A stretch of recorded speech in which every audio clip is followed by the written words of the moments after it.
Thank you very much, Lee. You've been there from the beginning with us, Lee, and we appreciate it. Nobody can sing that song like Lee Greenwood. Thank you very much, Lee, very much for being here. And his voice has not changed, you know? Pretty amazing. And a special thank you to Erica, because today America is a nation in grief, a nation in shock, and a nation in mourning. Less than 2 weeks ago, our country was robbed of one of the brightest lights of our times, a giant of his generation, and above all, a devoted husband, father, son, Christian, and patriot. Charles James Kirk was heinously murdered by a radicalized, cold-blooded monster for speaking the truth that was in his heart. He was violently killed because he spoke for freedom and justice, for God, country, for reason, and for common sense. He was assassinated because he lived bravely, he led boldly, and he argued brilliantly without apology. He did what was right for our nation. And so on that terrible day, September 10th, 2025, our greatest evangelist for American liberty became immortal. He's a martyr now for American freedom. I know I speak for everyone here today when I say that none of us will ever forget Charlie Kirk, and neither now will history.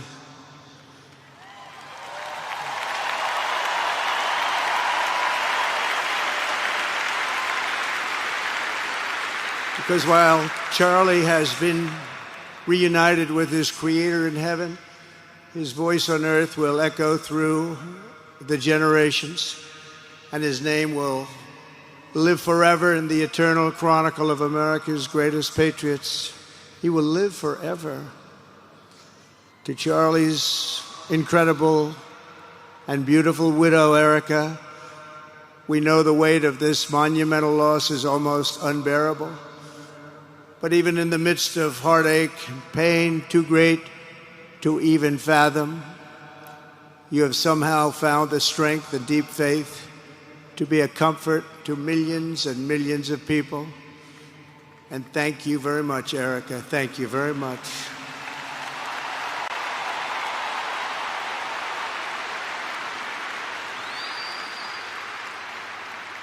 Today, an entire nation wraps its loving arms around you and your beautiful children. We share in your immense and overwhelming sorrow, and we vow that we will do everything we can to ensure that your children grow up in a land where their father is honored and revered as a great American hero. That's what he is.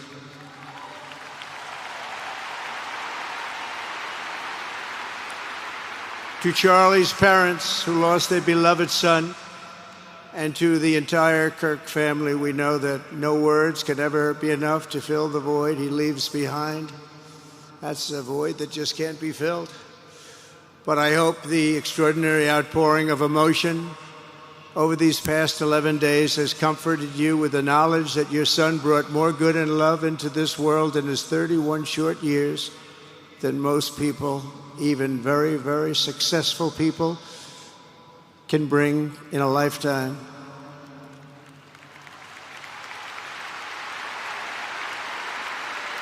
Charlie Kirk loved America with everything he had, and as we can see so clearly today, America loved Charlie Kirk.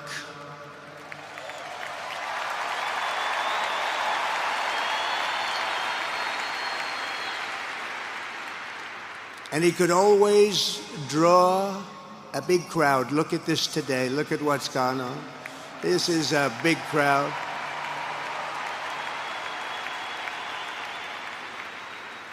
Here today we have the Vice President of the United States, J.D. Vance.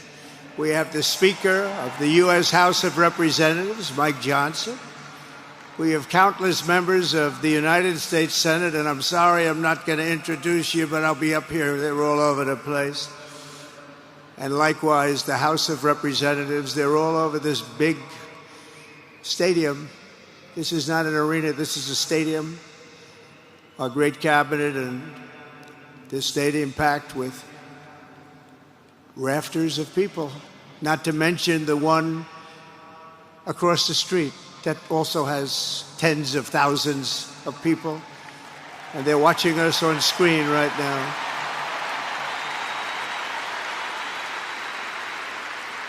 And I'm sorry we couldn't get you in. If anybody would like to give up your seat, please walk across the street. But this is like an old-time revival, isn't it? An old-time revival.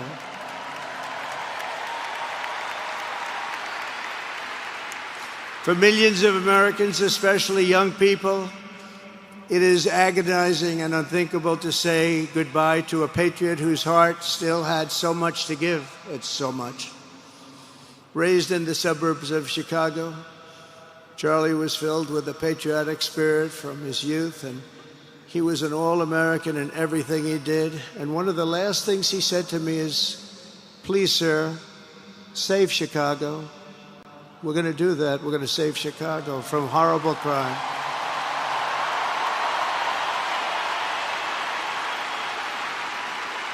In high school, he was the quarterback of the football team and the captain of the basketball team. He was a good athlete. A lot of people don't know that about Charlie.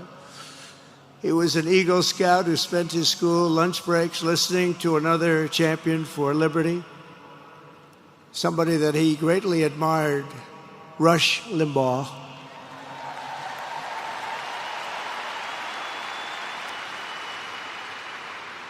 But what was even more important to Charlie than politics and service was the choice he made in the 5th grade, which he called the most important decision of his life, to become a Christian and a follower of his Savior, Jesus Christ.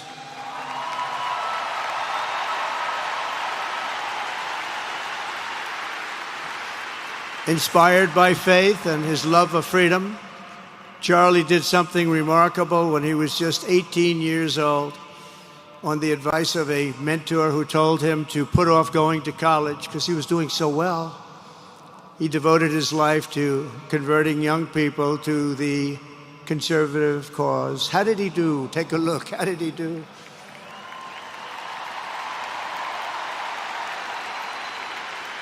In 2012, 2 days after graduating high school, and with just $1,800 in his pocket, the young man from Illinois, who no one had ever heard of, started an organization whose grand ambitions were captured in its name, Turning Point USA. Great name.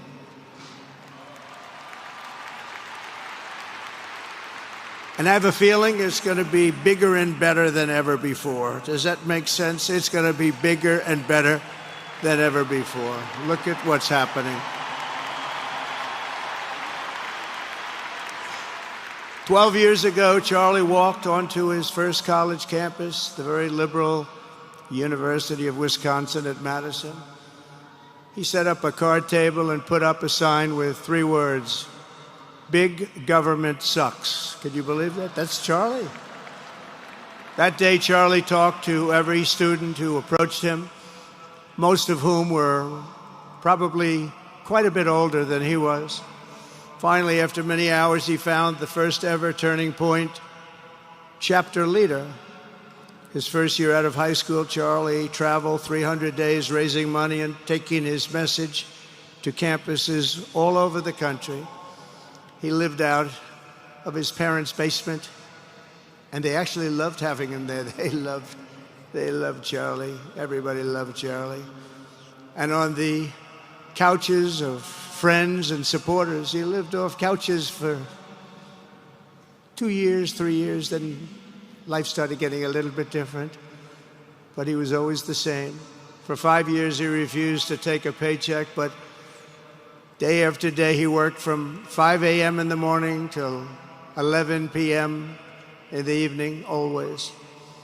His staff remembers that he wore Walmart jeans and T-shirts from the Goodwill store. Remember the Goodwill store?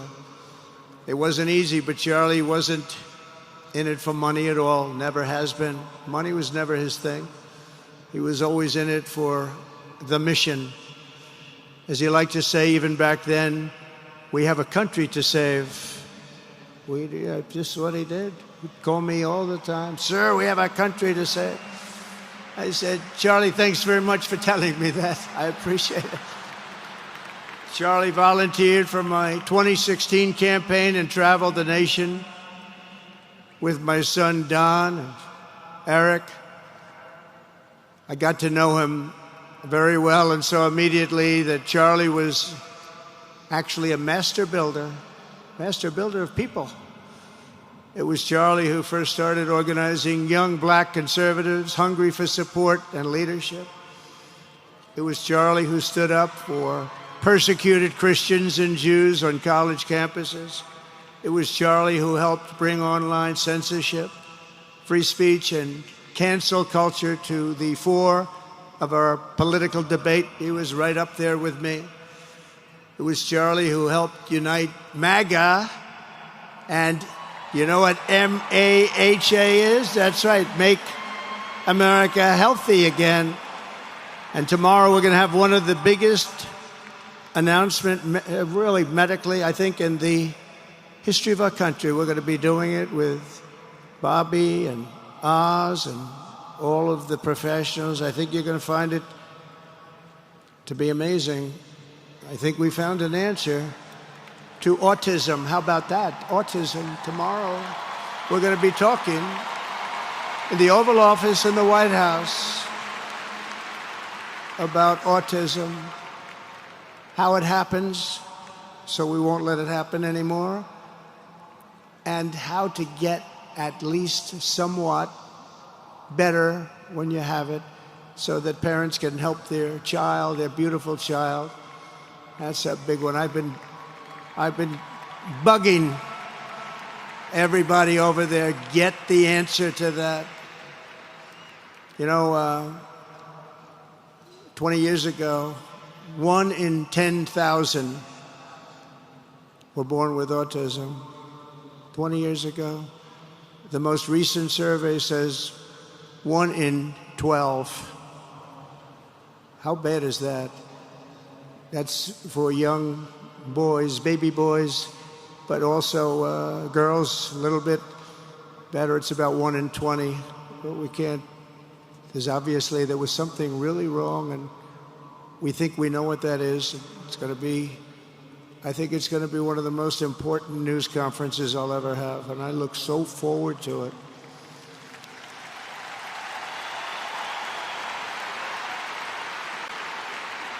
And you know who else looked forward to it? Because he knew. I'd tell him a little bit about what was going on. Was Charlie. He would have been front row center, believe me. We'll be missing him tomorrow. It was such a big deal for him, too.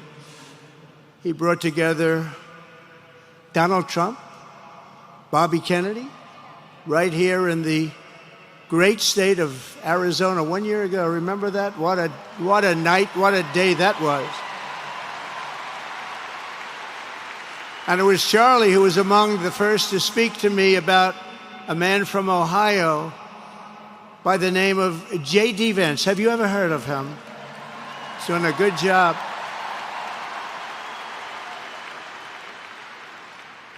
But Charlie would often call me, sometimes the night before a big event, the other side of the country. And he'd ask me, he'd say, do you think you could come and speak at the event? The following day, right? I'd say, Charlie, I'm the President of the United States. You want me to travel 4 hours by plane? And you know, sometimes I did it. He was a very good guy. He was a very convincing guy. He didn't stop, but he would ask for things like that. Sir, could you be tomorrow in California? I said, Charlie, give me a break, please. He just wouldn't stop. And he succeeded. But I almost always went because you never wanted to let Charlie down. He worked so hard, you just didn't want to let him down. I felt guilty. He'd make me feel very guilty. As president, many people asked me for things, but Charlie was one of the few who always gave more than he took. He was a giver much more than a taker.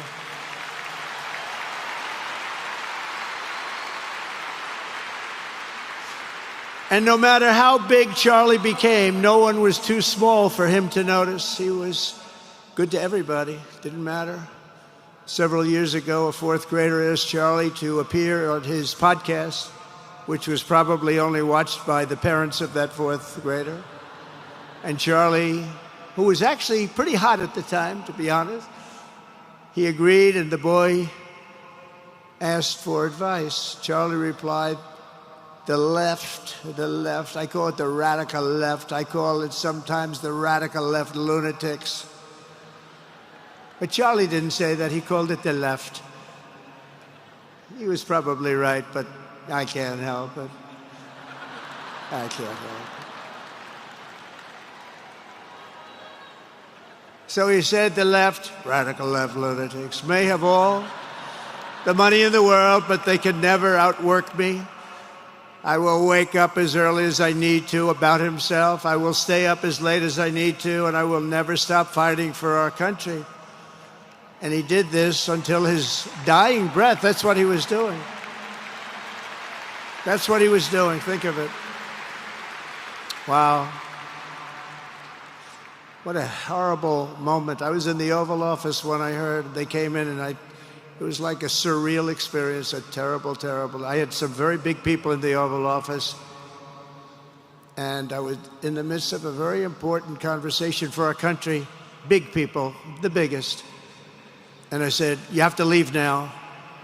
When they told me that, they told me in front of a group of very powerful people. I said, you have to leave now, right now, please. Right now. You have to leave, go. By his own determination and skill, Charlie Kirk built Turning Point from his humble beginnings, the beginnings that nobody believed could ever end up something like this, into a great movement and a juggernaut of American politics. And, you know, we have a massive stadium loaded up with people, but he got tremendous crowds before he had this kind of horrible news and before we had to hear what happened so terribly. He delivered more than 250 speeches a year at over 200 colleges and universities, and that was at a time when it was not really vogue to go to colleges and universities if you were a conservative. It really took great courage. And we used to talk, and I said, you know, I think they're much more conservative than we know, and he agreed, but it just wasn't something that was happening because the radical left would do very bad things, very dangerous things. But Charlie set up chapters on 2,200 campuses and spoke at more than 1,000 churches. He launched a podcast and radio show that grew to an audience of 1 million Americans a day, one of the bigger shows on radio. And Charlie didn't just bring young people into the movement. All of a sudden, it started to grow by leaps and bounds. By 2024, we won more young people than any Republican candidate in the history of our country, including, for the first time, a majority of males under 30. Can you believe it? Remember when Republican presidential candidates would get 4%? No, we did unbelievably with young people. And he was a big, big factor. Unbelievable. But he made me work for it. Sir, you have to make a speech here. You have to make a speech there. But we did it, and we won, and our country is doing unbelievably well now. We had a country that was dead 1 year ago, and now we have the hottest country anywhere in the world. And Charlie helped us make it that. One of the great people. But through it all, the core of Charlie's message and his basic method never changed. It never really changed. He stayed the same person also. At every campus event, Charlie asked the people who disagreed with him to come forward, and instead of silencing them, he handed them a microphone and let them speak. And he'd convinced so many of them. It was a pretty amazing thing to watch, actually. Shortly before Charlie arrived on campus, the day he was assassinated, a staff member texted him that there were many critics and students who were opposed to his views and rather strenuously in the crowd. And that actually made him feel good because he wanted to convince them. He understood. He really did. He understood what was right. And he was right about that. A lot of it was based on common sense, by the way. Charlie wrote back to the staff member saying, I'm not here to fight them. I want to know them and love them, and I want to reach them and try and lead them into a great way of life in our country.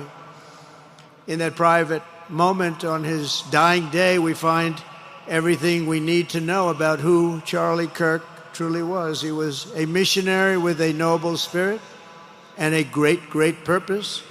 He did not hate his opponents. He wanted the best for them. That's where I disagreed with Charlie. I hate my opponent, and I don't want the best for them. I'm sorry. I am sorry, Erica. But now Erica can talk to me and the whole group, and maybe they can convince me that that's not right, but I can't stand my opponent. Charlie's angry. Looking down, he's angry at me now. He wasn't interested in demonizing anyone. He was interested in persuading everyone to the ideas and principles he believed were good, right, and true. Before each appearance, he prayed these words, God, use me for your will. Always said the same thing, use me for your will.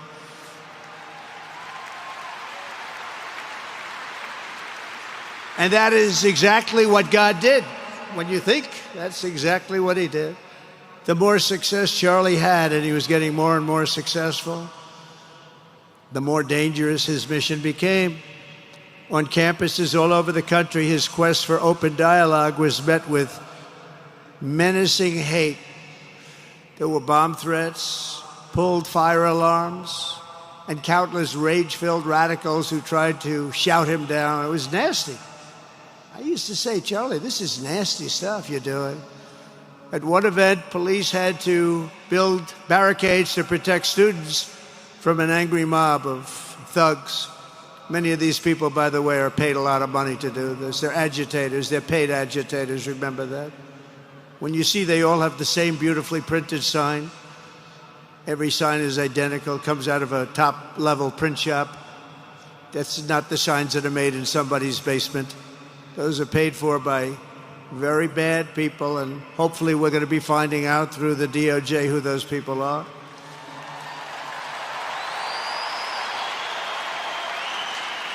At another college, Antifa terrorists shattered windows, threw rocks, and tried to storm the building where Charlie was speaking.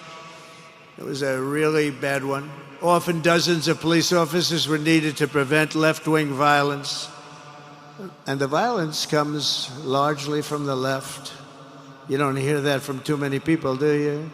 And virtually every day for years before he was murdered, Charlie received these horrible death threats. People don't know. I used to talk to him about it. He said, I got some threats. He always felt that when they actually made the threat, they were not the ones to worry about. The ones to worry about were the ones that don't make the threats. And I think you know what I mean. He knew the risk, but he and I shared a certain motto, never back down and never ever surrender. Just don't surrender, never back down. He believed in it so strongly. So strongly. And he's right. He's totally right. The radicals and their allies in the media, sometimes referred to, as my son said, the fake news media, tried to silence Charlie for a simple reason, because he was winning, and he was winning big. He was taking over college campuses, colleges that had, in theory, only very liberal, or as they like to say, progressive. I call them liberal, but they like to call themselves, because it's such a beautiful word, progressive. They're the opposite of progressive, if you think about it. But they were really nasty, and he would go into these colleges. All of a sudden, within 2 years, 3 years, they turned into bastions of conservatism. It was really quite amazing to see. They lied about him because they did not want you to listen to him or to learn from him, because what he was talking about and even preaching made so much sense. Everywhere he went, he won the debates, he won the hearts, he won the minds, and yes, he won the elections for people. He helped us, he helped other people. We won the biggest election in the history of our country, I believe.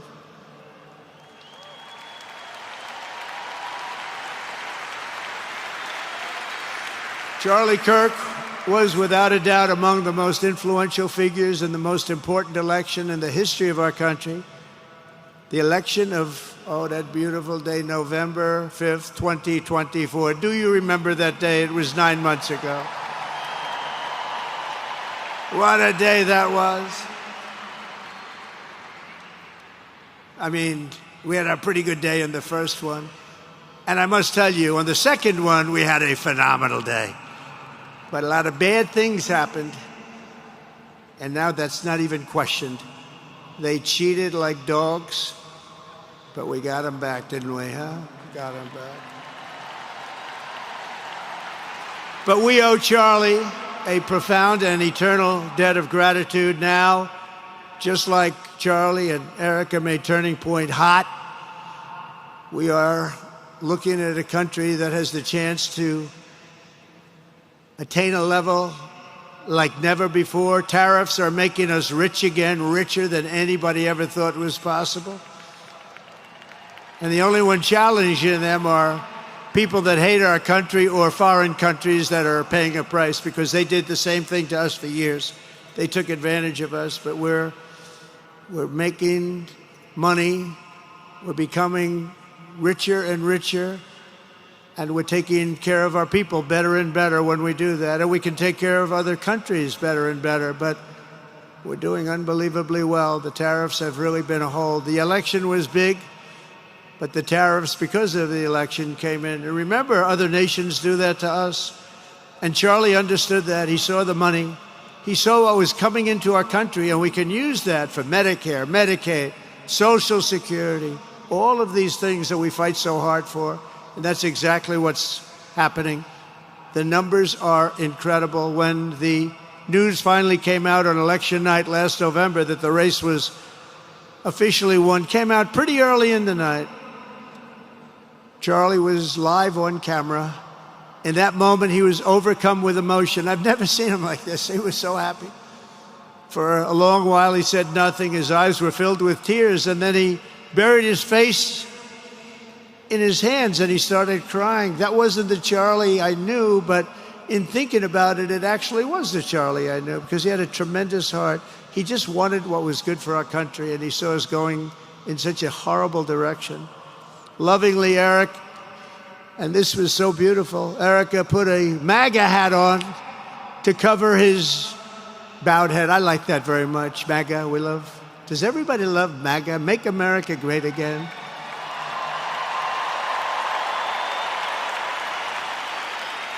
When Joe Biden used to get up, remember the speeches?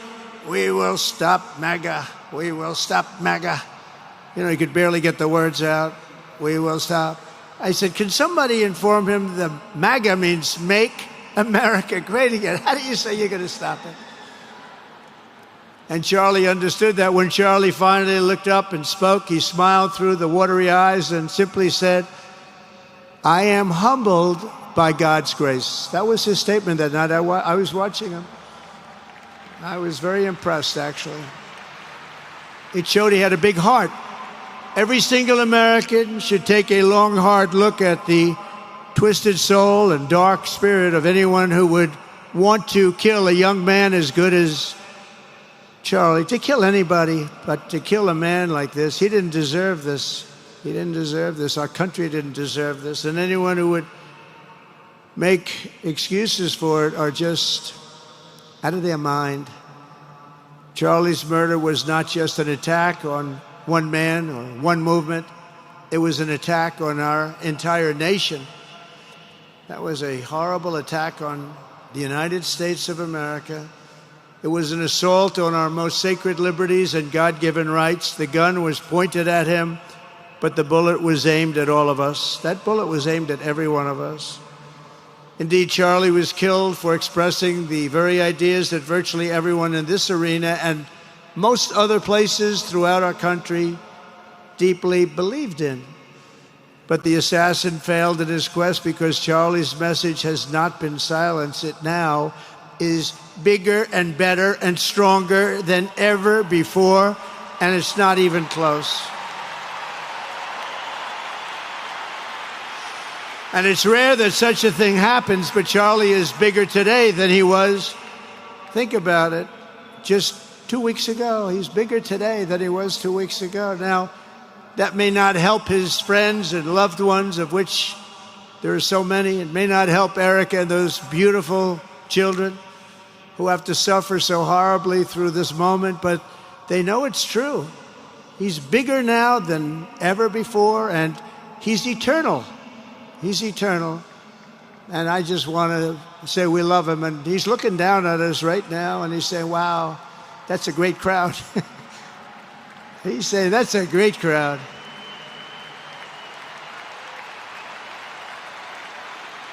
And it's a great crowd of patriots. But that's why I will soon award Charlie the nation's highest civilian honor, the Presidential Medal of Freedom. It's the highest civilian honor.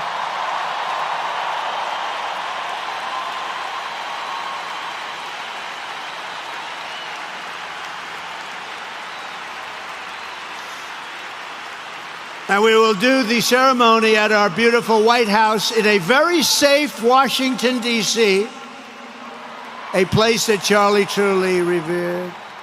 You know, we stopped the crime in Washington, took 12 days. Now you can go to restaurants, you can walk down the middle of the street with your wife.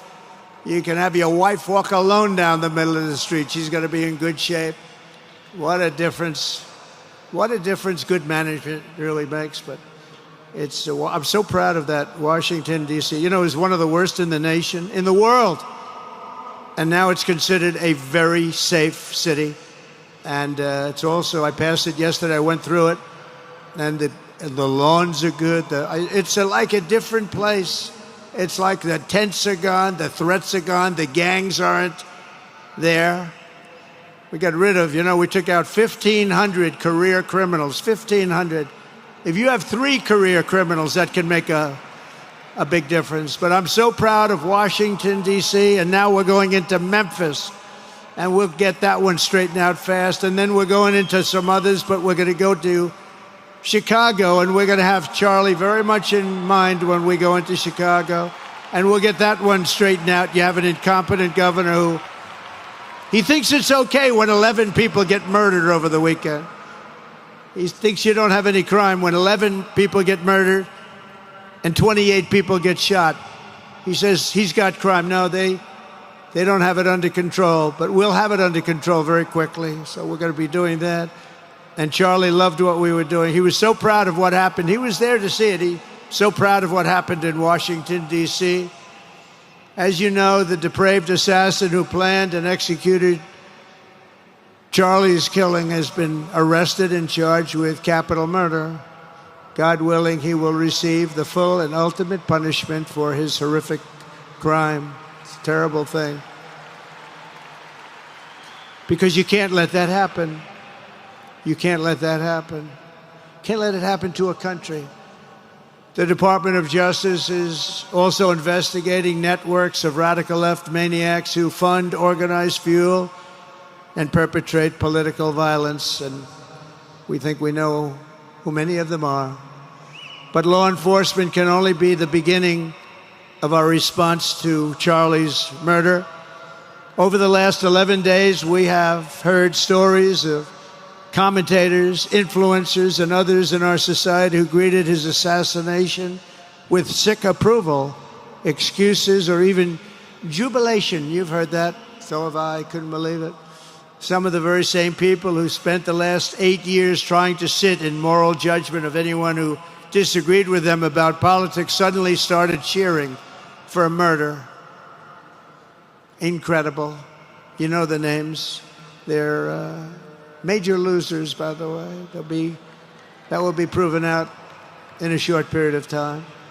Some of the very people who call you a hater for using the wrong pronoun were filled with glee at the killing of a father with 2 beautiful young children. And the same commentators who this week are screaming fascism over a canceled late-night TV show where the anchor had no talent and no ratings, last week were implying that Charlie Kirk deserved what happened to him. No side in American politics has a monopoly on disturbed or misguided people. But there's one part of our political community which believes they have a monopoly on truth, goodness, and virtue, and concludes they have also a monopoly on power, thought, and speech. Well, that's not happening anymore. We've turned that corner very quickly. Tragically, atrocities of this kind, and the kind that we saw in Utah, of all places, are the eventual consequence of that kind of thinking. If speech is violence, then some are bound to conclude that violence is justified to stop speech. And we're not going to let that be justified. The tradition of reason and open debate that Charlie practiced is not a pillar of our democracy. In many ways, it's the basis of our entire society. It's the right and inheritance of every free American, the greatest legacy of the Enlightenment, and among the most treasured achievements of civilization. We will defend it at all costs, and we will carry forward the torch of liberty that Charlie Kirk held so proud and so high. He was so proud, and he did hold that torch high. We will never, ever let it fail. We will never let it fail. But we're going to raise it higher than ever before. It's going to be raised, and this is the beginning. Perhaps it should be no surprise that Charlie, who spent his life speaking with the critics of these traditions, ultimately became convinced that we needed not just a political realignment, but also a spiritual reawakening. We did.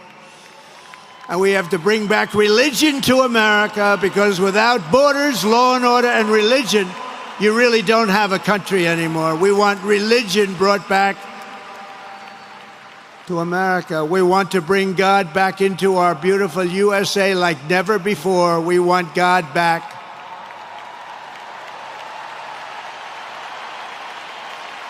Charlie would have been so pleased to hear his friends and colleagues today giving testimony and giving glory to God.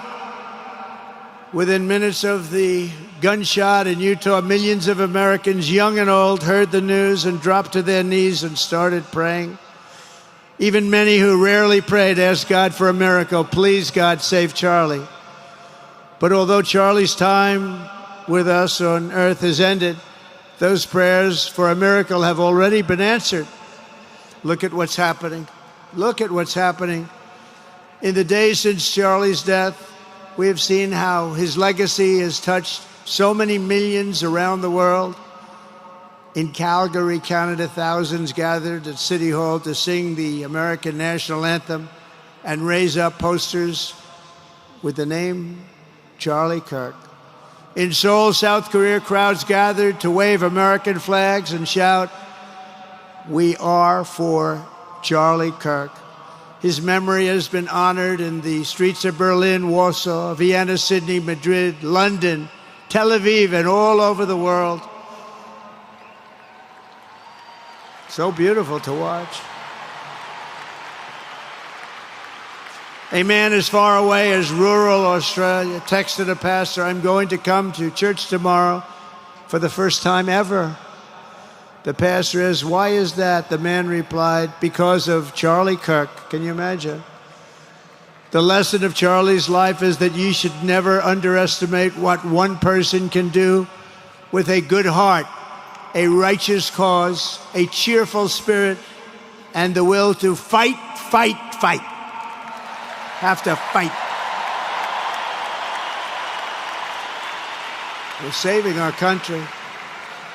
And Charlie's a big factor, such a big factor. Charlie Kirk started with only an idea to change minds on college campuses, and instead he ended up with a far greater achievement, changing history. He changed history. Today, Charlie Kirk rests in glory in heaven for all eternity.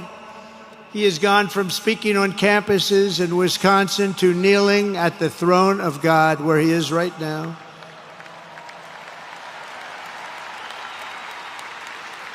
We grieve for the friend and leader that we have lost, but we go forward strengthened by his faith and bolstered by his courage and inspired by his example to defend the country he lived for the freedoms he died for, and the values in which he so deeply believed. He believed in values that we should all believe in. Charlie created something very special. It's called Turning Point USA. And under the leadership and love of Erica, it will become bigger and better and stronger than ever before.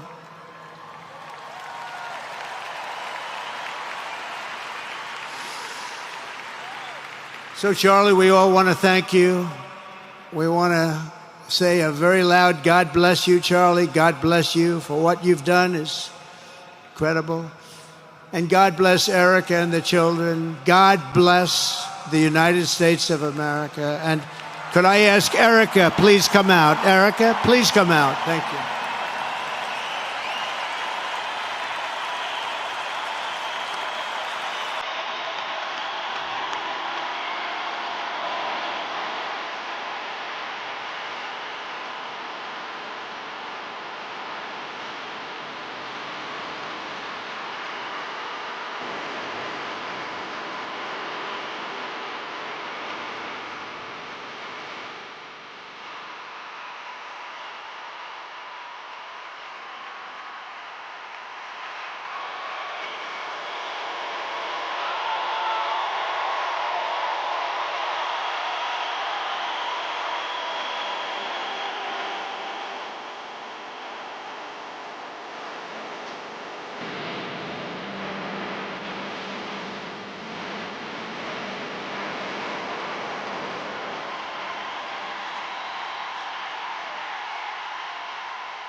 Thank you very much, everybody.